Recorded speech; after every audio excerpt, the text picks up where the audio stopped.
दोस्तों आज मैं आपको बताऊंगा इस कंट्रोवर्सी का पूरा सच और बड़ा बिजनेस और डॉक्टर विवेक बिंद्रा की पूरी सच्चाई। क्या वाकई में स्कैम हुआ है, वो भी 500 करोड़ रुपए का स्कैम, या फिर डॉक्टर बिंद्रा को फंसाने की सिर्फ साजिश है। जाने इस विवाद का पूरा सच और बने रहिए हमारे साथ इस वीडियो के लास्ट तक। नमस्कार दोस्तों, मेरा नाम आनंद भाटिया है और आपने आजकल सुना होगा जो चल रहा है स्कैम, आईबीसी स्कैम, 500 करोड़ रुपए का स्कैम।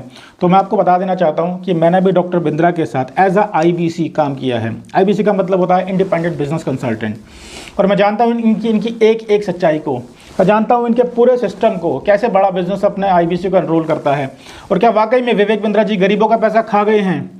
लेकिन इन सबसे पहले मेरा एक सवाल है आप दोनों से, संदीप महेश्वरी जी और डॉक्टर विवेक बिंद्रा जी, आप दोनों ही मेरी नज़र में एक समान हैं। आप दोनों की वीडियो मेरे जैसे लाखों करोड़ों लोग कितने सालों से देखते आ रहे हैं, पता नहीं कितने ही लोगों की इंस्पिरेशन हो आप, और आज आप दोनों ही आपस में लड़ने लगे हो।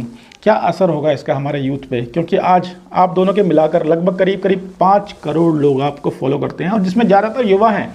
20 साल से लेकर 30 साल तक के युवा आपको फॉलो करते हैं। सर संदीप सर, आप फ्री में इवेंट करते हैं, आपने अपने चैनल पे एड्स भी रन नहीं कर रखी, इवन अपने चैनल को मोनेटाइज भी नहीं कर रखा। कितनी लर्निंग आज आप हमारे देश को फ्री दे रहे हैं, that's why I respect you lot. लेकिन इस पूरे विवाद में जब आप सामने वाले की बात सुने बिना उस पर इल्ज़ाम लगा देते हैं और जजमेंट सुना देते हैं कि विवेक बिंद्रा चोर है, विवेक बिंद्रा चोर है, सर एटलीस्ट आपको एक बार उन्हें बुलाकर उनसे बात तो करनी चाहिए। दरअसल इस विवाद की शुरुआत होती है आज से करीब 12 दिन पहले, जब संदीप महेश्वरी जी अपने यूट्यूब चैनल पर एक वीडियो अपलोड करते हैं और उस वीडियो का नाम है बिग स्कैम एक्सपोज्ड। तब से विवाद शुरू होता है और आपका कहना है सर कि मैंने वीडियो में डॉक्टर विवेक बिंद्रा जी का नाम भी नहीं लिया, बड़ा बिजनेस का नाम भी नहीं लिया, तो उनको रिएक्ट करने की क्या ज़रूरत थी, इसमें पढ़ने की क्या ज़रूरत थी। 2 दिन में लोग सब भूल जाते, सब ठीक हो जाता। लेकिन सर मैं आपको बता देना चाहता हूँ, आप शायद भूल रहे हैं कि आपने अपने ही शो में डॉक्टर बिंद्रा को बुलाकर कहा था कि ये इंडिया का ही नहीं बल्कि वर्ल्ड का नंबर 1 यूट्यूब एंटरप्रेन्योरियल चैनल चला रहे हैं। तो आप समझ सकते हैं सर, ये कोई छोटे मोटे यूट्यूबर नहीं है, बल्कि एक बिज़नेस की दुनिया में एक बहुत बड़ा ब्रांड है, नंबर 1 ब्रांड है। और जब इनके ऊपर वीडियो बनती है तो उन्हें इन पर कोई सवाल उठते हैं तो उन्हें आना पड़ता है सर बीच में। आपने उन पर कई आरोप लगाए हैं और आपने कहा कि आपने बोला कि इन्होंने हमें लीगल नोटिस भेजा है। तो सर लीगल नोटिस भेज दिया तो सर इसमें डरने वाली क्या बात है। आप सही हैं तो आप भी लीगल जवाब दीजिए, उसका एक वकील हायर कीजिए और आप भी लीगल जवाब दीजिए। और फिर संदीप महेश्वरी जी का एक कम्युनिटी में एक पोस्ट आता है, मेरे प्यारे विवेक, एक तरफ से आपने मेरी टीम को लीगल एक्शन की धमकी दी है, अभी मैंने आपकी कॉल रिकॉर्डिंग सुनी, और आप दूसरी तरफ से आपने मेरे घर पे अपने एम्प्लॉयज़ को भेजा, वो भी एक बार नहीं बार बार। क्या आपको सच में लगता है कि मैं आपकी धमकियों से डरता हूँ? डरता वो है जिसने कोई गलत काम किया हो। मैं अपने फ़ायदे के लिए नहीं बल्कि सबके फ़ायदे के लिए काम करता हूँ और मरते दम तक करता रहूँगा। आप जैसे लाखों लोग मिलकर भी मुझे नहीं रोक सकते, और मुझे अकेला समझने की गलती मत करना। पूरी यूट्यूब कम्युनिटी मेरे साथ है, सारे यूट्यूबर्स छोटे से छोटा और बड़े से बड़ा अब आपको खुल के एक्सपोज करेंगे, आपका नाम लेकर आपके बड़ा बिजनेस के बारे में खुलकर बात करेंगे। इसको फ्रीडम ऑफ स्पीच कहते हैं। किस किस को धमकाकर उनके वीडियो डिलीट करवाओगे? एक डिलीट होगा, 1000 वीडियोस और बनेंगे। पब्लिक से कोई नहीं जीत सकता, फिर सीएम हो या पीएम ही क्यों ना हो, तुम तो चीज़ ही क्या हो। Now it's public versus Vivek Bindra. Sir ये पब्लिक वर्सेस विवेक बिंद्रा कैसे हो सकता है? आप लोगों की इंस्पिरेशन हो, लेकिन आप भूल रहे हैं कि विवेक बिंद्रा जी वो भी पब्लिक, उनको भी पब्लिक पसंद करती है। कितने ही लोगों की इंस्पिरेशन है वो। और सबसे ज़रूरी चीज़, कितने ही लोगों का रोज़गार आज बड़ा बिजनेस की वजह से चल रहा है। सर उनके बारे में भी तो आपको सोचना पड़ेगा ना। आज लगभग 120 ऑफिस हैं, 30,000 से ज़्यादा एक्टिव आईबीसी आज अपना घर चला रहे हैं, वो भी सिर्फ इसी एफिलिएट मॉडल की वजह से, जिसे आपने स्कैम बोल दिया।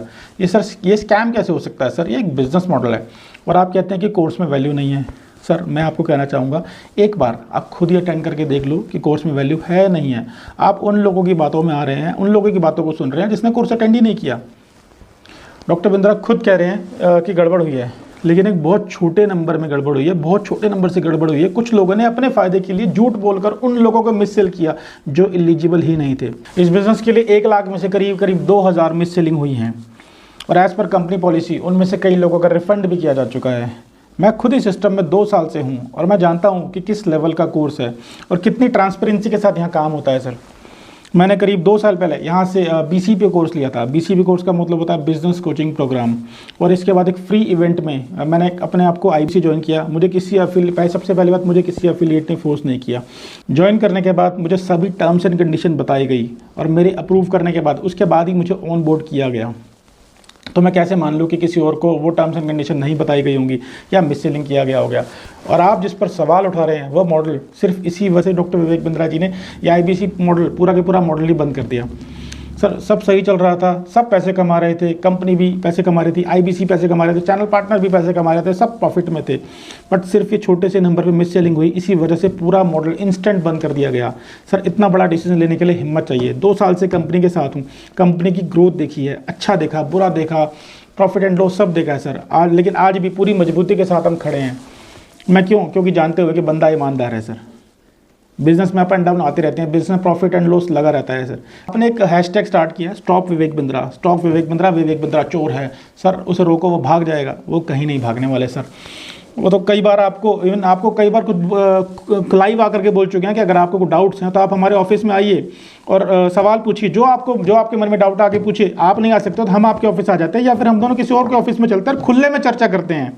लेकिन संदीप सर इस तरह से वीडियो बनाकर अपलोड करने से, बार बार चोर चोर कहने से प्रॉब्लम का हल नहीं निकलने वाला। ये तो वही बात होगी ना, पीछे से आवाज़ लगाई चोर चोर चोर, और जब पीछे मुड़ के देखा तो छुप जाओ।